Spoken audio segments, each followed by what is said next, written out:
Hello everybody, welcome to Bake Meat, and welcome to the Prelude to Legend of Grimrock.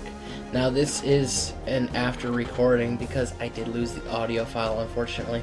So I'm showing here that I did try it before just to make sure everything was working. Yes, I was playing it on easy, like I said, just to make sure everything was working. And it did. It was fun. I made that a while ago, but I didn't want it to progress too far just in case I did decide to record it. And look at it, I did. Anyway, so we're going to be starting a new game, and this game is very D&D-ish. The skills, the traits, even the species and stuff, it's all very D&D-ish. So here, we're making the team. The team is going to be based on a few of the members of Bake Meat. Unfortunately, not all of them, because I only have a party of 4, and I don't have like a party of however many frickin' people we have now. Anyway, so first we're gonna be making me. I'm gonna be a fighter, and we're going to be maining in strength and vitality, as it should be. And of course a little bit of dex just so I can hit things. I'm not going to be talking too much in this. This is just going to be a setup so you can see what it's going to kind of be like.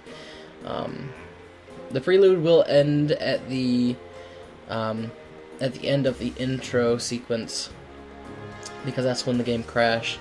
And I do have audio for the rest of it. And the other part is a bit long, but not too bad. So I figured it'd be better to have that split into two, one being the prelude, being this, and the other being just the first floor in the dungeon. And this is Dungeon Crawler. This is D&D Dungeon Crawler. It's really freaking cool. There are like secrets in the walls and stuff. You can pick up new gear. There are enemies. The enemies are creepy. The ambience is creepy. The puzzles are cool as shit. It's a really fun game. But we can see here, I'm going to go into athletics and armor. I want the swords, and I really, really, really want the swords. But I basically say there, we'll get swords later, and then I forget that there is a skilled trait, which most of the characters will be getting, just because it gives you so many more points for your skills. And that helps out a lot in the beginning. But I see here, I'm going to be picking the aggressive trait, I think.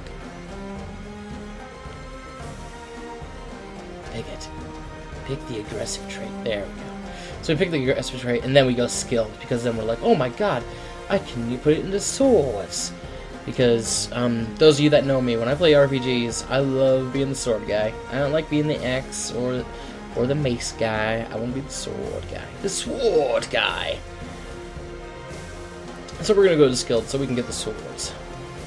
And then I believe we'll be 1 point away from getting our first bonus, that strength bonus thing. That strength bonus. Okay, so our character is all good to go on there. Next we're going to be making David. And David is going to be a Minotaur. David's going to be a Minotaur warrior. Because Minotaurs are badass. Look at him. Anyway, then we're going to try to pick an appropriate picture for him. I figured that one. That one's pretty bitchin'. We try to even out his stats a little bit. Not so much in willpower, because, you know, he's not a mage. You don't need willpower. All we really need to worry about with fighters too much is keeping your dex somewhat up, just so you can keep hitting things and evade, and then your strength and vitality. Your strength's gonna determine your attack, and your vitality is gonna determine your defense and health. And I believe we're gonna go with I can't remember what we went with here. Oh, we went with axes. That's right, because, Minotaur. And then I was like, oh crap, Minotaurs only get 1 skill point. Then I was like, well, we have to give him skilled. So we get the skilled and put in athletics and armor. Ooh, sorry. And then here came a difficult choice, because I saw the headhunter trait, and I really wanted to give him the headhunter trait, just because it's a really cool trait that Minotaurs get and nobody else. So I started getting really frustrated because I really wanted to give him the Headhunter trait. But I believe I decided against it just because I didn't know how common heads were going to be, or skulls. So I think we go ahead with Athletic. Yep, we go ahead with Athletic. So, there we go. David, the Minotaur fighter. And next, we're making Cindy. First, I'm like, haha, let's make it a joke. Let's make her a lizard man. And nah, an insectoid. Cindy doesn't like bugs too much. Let's make her an insectoid. And then I was like, alright, yeah, we'll do that. And we'll make her a rogue. But then I realized, oh wait, insectoids are built more for, mage class. I don't realize it quite yet. But as soon as I start putting points into those attributes, I'm like, oh wait, why is the willpower so high? Oh, these are a mage species. There we go, Pasprock. Look at it. Be confused, and then realize that lizard men have better decks.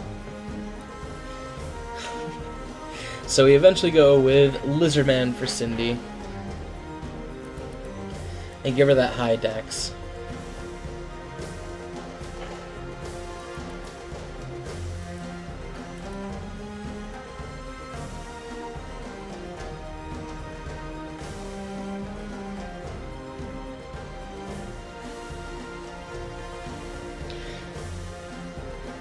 We're also going to go with projectile weapons here for Cindy.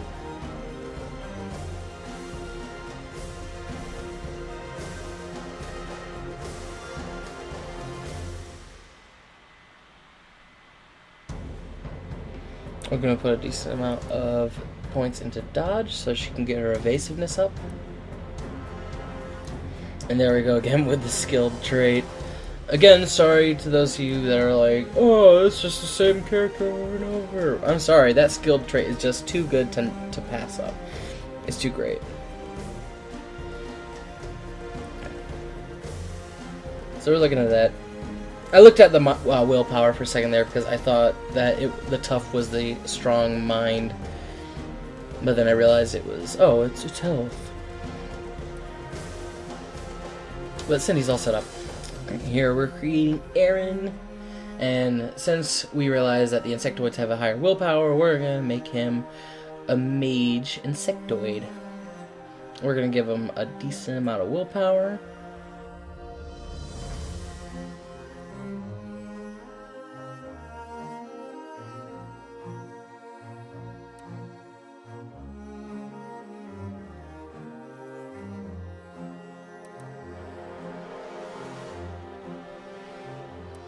And a bit of dexterity so you can get that evasiveness. Because you don't want your mages getting bashed on. Oh, I forgot, I gave him a little bit of vitality too. Just to help him out in the health department. Now here, I'm deciding what class of mage he's going to be in. Double checking to make sure everybody has the right class. I end up deciding to make him a fire mage because Aaron's internet handle is Toby to the max, and Toby is from Naruto, and Toby is in oh god, I can't remember, but he uses fire. Uchiha, sorry. There we go. Man, I don't know why that took me so long. Anyway, the Uchiha clan uses a lot of fire, so I'm going to make him a fire mage. And we're also going to give him a little bit into spellcraft. We are going to use the insectoid trait to just give him a bit of armor to work with. I decided to give him the four-eyed character because there is no one-eyed character. And then we're going to give him the skilled trait. Yep, do it. There we go. We're gonna put it in I think spellcraft. Yep, and staff. I think staff defense. Oh, yep. Oh, I'm explaining there that I can't move my mouse off of the skills, or else it won't show the bonuses down below. It's one of the things that I wish they would have changed, but it's still alright. It's still alright.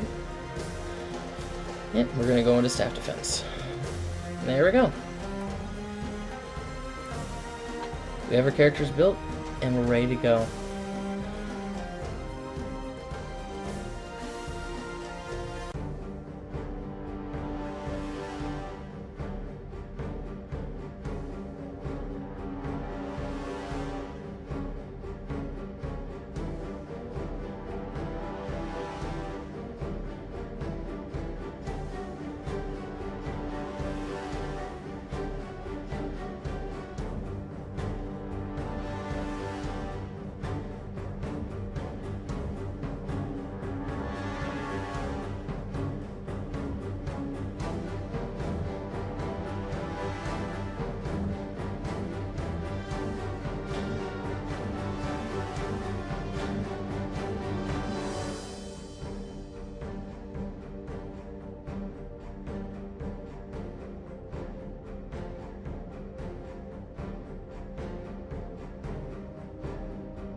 Antagonist, a clone Bandicoot that's like obviously stronger than you are, but he has to keep using these the elemental mass, played by the dude who was the sergeant in fucking Full Metal Jacket. That was one of them. It was like that's the noise that I don't like. Wind up. Ah. No, flashlight work.